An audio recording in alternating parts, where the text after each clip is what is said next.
नमस्कार. आपला अधिक वेळ घेणार नाही आहे मी. आजच्या कार्यक्रमासाठी उपस्थित सर्व विभागाचे आमचे मुख्याध्यापक, PTA मेंबर्स, सर्व पालकवर्ग. आज सलग मला वाटतं हा चौथा दिवस आहे ॲन्युअल फंक्शन आमच्या सुरू आहेत. आज प्राथमिक विभागाचा आहे, उद्याही आहेत. तर ह्या ॲन्युअल फंक्शन वार्षिक स्नेहसंमेलनासाठी जेवढी मला वाटतं विद्यार्थी मेहनत करतात तेवढेच आपले शिक्षकही मेहनत करत असतात, तेवढेच पालक आपणही मेहनत करत असता त्यांचे युनिफॉर्म्स, त्यांचे कॉस्ट्युम्सपासून. तर मी म्हणेन एक जोरदार स्वतःसाठी एकदा टाळ्या होऊन जाऊ दे, कारण आपण जे मुलांकडनं कार्य करून घेत आहे त्याचं आज आपण प्रात्यक्षिक बघतो आहे. मुलांना आता नेहमीच म्हणतात की आजची मुलं खूप स्मार्ट आहेत, पण ह्या मुलांचं खरंच कॉन्फिडन्स लेवल जेव्हा मी बघतो की काय कॉन्फिडेंटली येऊन स्टेजवर बोलतात. तुम्ही स्वतःचं वेलच्या शाळेतले आठवा की आपण जेव्हा कोणी आपल्याला बोलायला किंवा डान्स करायला बोलवत असेल तेव्हा आपली काय अवस्था होत असेल. पण आजची मुलं खरंच आम्ही बघतो की खूप कॉन्फिडेंट आहेत. म्हणतात की स्मार्ट आणि AI चा युग आहे. खरं आहे ते. मुलांमध्ये कॉन्फिडन्स खूप छान आहे. मी आवर्जून या ठिकाणी आमचे मुख्याध्यापक श्री धाडवे सर यांना म्हटलं की मला आज इथे मनोगत व्यक्त करायचं आहे, 2 शब्द बोलायचं आहे. कारण मला वाटतं मी माध्यमिक विभागाच्या स्नेहसंमेलनाला उपस्थित नव्हतो. प्राथमिक विभाग ते पण मराठीचं, आणि म्हटलं इथे बोललंच पाहिजे आपण. मी पुन्हा एकदा आपलं सर्वांचं अभिनंदन आणि सर्वांचं हार्दिक शुभेच्छा म्हणेन, कारण आपण SMGमध्ये सर्वात जास्त मराठी मीडियममध्ये ही मुलं आहेत. आणि हे तुमचं कौतुक आहे की आपण आपली मुलं मराठी शाळेमध्ये घातलीत. कारण आजच्या युगामध्ये जिथे बोललं जातं की पुढे कॉम्पिटिशन आहे, इंग्लिशशिवाय काय आहे, ते सरासर चुकीचं आहे ते अक्षरशः. तर आम्ही बघतो, कारण आमची जी माजी विद्यार्थी आहेत, आमचे जे विद्यार्थी आता हजारो विद्यार्थी आपल्या शाळेतून पुढे शिकून गेलेत, तर मराठी माध्यमातून जी मुलं गेलेत ती कुठेच कमी नाही आहेत. ती प्रशासनामध्ये आहेत, बरेचशी आमची मुलं सैन्यामध्ये आहेत, बरेचशा आमच्या मुली. मी आता एका मुलीला, मराठी मीडियमची मुलगी होती, ती मला मुंबई एअरपोर्टला भेटली. ती मुंबई एअरपोर्टवर ग्राउंड स्टाफमध्ये तिथे काम करते, इंटरनॅशनल एअरपोर्टला.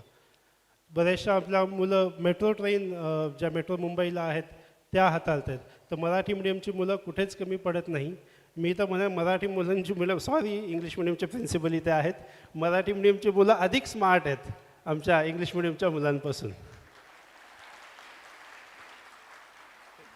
आपण आपले शिक्षक, आपले सर्व मुख्याध्यापक, विशेषतः मराठी माध्यमाच्या, त्यांना विशेष मला आता, आणि सर्व आपले PTA मेंबर्स पण इथे असतील, त्यांना एक सूचना द्यायची आहे की गेल्या 2-3 वर्षापासून असं एक दिव्यामध्ये एक लक्षात येत आहे की विशेषतः मराठी माध्यम, म्हणून मी सरांना म्हटलं की मला आज इथे मनोगत व्यक्त करायचं आहे की मराठी मीडियमच्या शाळांना काही, म्हणजे आता हे व्यासपीठ ते नाही आहे, आपण इथे आलोत मुलांचं डान्स बघण्यासाठी, पण आता सर्व इथे पालक उपस्थित आहेत, काही आपल्याला ऑनलाईन बघतायत.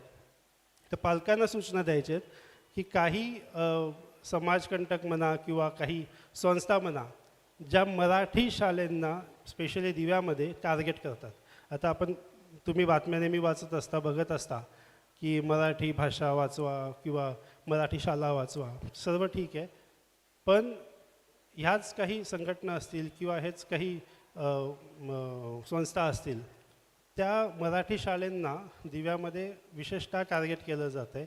आता तुम्ही जूनमध्ये बघाल, तुम्ही सर्व आपलेच पालक आहात, तुम्ही बघाल जूनमध्ये आपल्याकडे कसे आंदोलन होणार आहेत, आणि त्याच्यामध्ये तुमच्याच मधून काही पालकांना ते, आता गेल्या वर्षी आम्ही बघितलं ते की आपल्याच काही पालकांना त्यांनी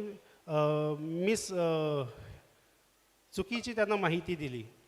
चुकीची माहिती दिल्यामुळे पालकही बिचारे, त्यांना काही पूर्ण माहिती नसतं, कोणतरी काहीतरी सांगतो आणि मग त्यांच्या बोलण्यामध्ये येऊन चला आपण शाळेवर जाऊ. मला पालकांना एवढंच म्हणायचं आहे की तुम्हाला शाळेबद्दल किंवा शासनाच्या नियमाबद्दल काही शंका असेल, तुम्ही पी टी ए मेंबर तुमच्या आहेत त्यांना विचारा.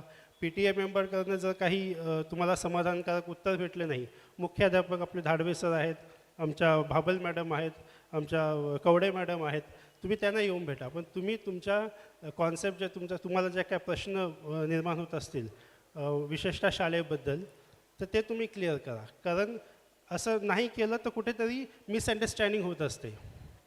तर मला तेच सांगायचं होतं, ह्या जूनमध्ये कदाचित जसं गेल्या वर्षी झालं होतं, गेल्या वर्षी तेवढ्या प्रमाणात नव्हतं, पण ह्या वर्षी कदाचित अधिक जास्त प्रमाणात असं आम्हाला समजतं आहे की विशेषतः मराठी शाळांमध्ये असे काही विषय होणार आहेत.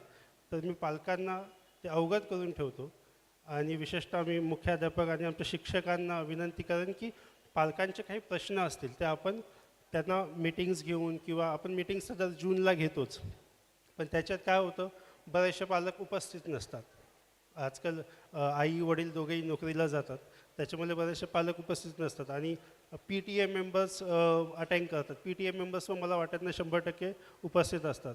तर आपल्याला काही पुढे इन फ्युचर तसं काही मिसअंडरस्टँडिंग किंवा काही माहिती हवी असेल तर कृपया करून कोणाच्या सांगण्यावरनं किंवा कोणाच्या काहीतरी सोशल मीडियावर पोस्ट केले त्याच्यावर न जाता, शाळा तुमची आहे, तुमची मुलं इथे शिकत आहेत, शाळेचं नाव खराब झालं तर त्याचा परिणाम मुलावर पण होईल. आता गेल्या वर्षी जे काय प्रकार झाले त्याच्यामध्ये मुलांच्या शिक्षणावर जवळजवळ 2 महिने आणि ते पण मुलं प्राथमिकची होती, 2 महिने त्या मुलांना बिचारांना त्यांच्या शिक्षणावर परिणाम झाला होता. तर त्याच्यामध्ये कसं आहे की राजकीय व्यक्ती असते किंवा कुठली संस्था असते, त्यांचे एक वेगळे हेतू असतात, पण त्याच्यामध्ये आपल्या मुलांचं शिक्षण बदललं जातं. ते होऊ नये म्हणून आपण कृपया करून शाळेशी, मुख्याध्यापकांशी संवाद साधा.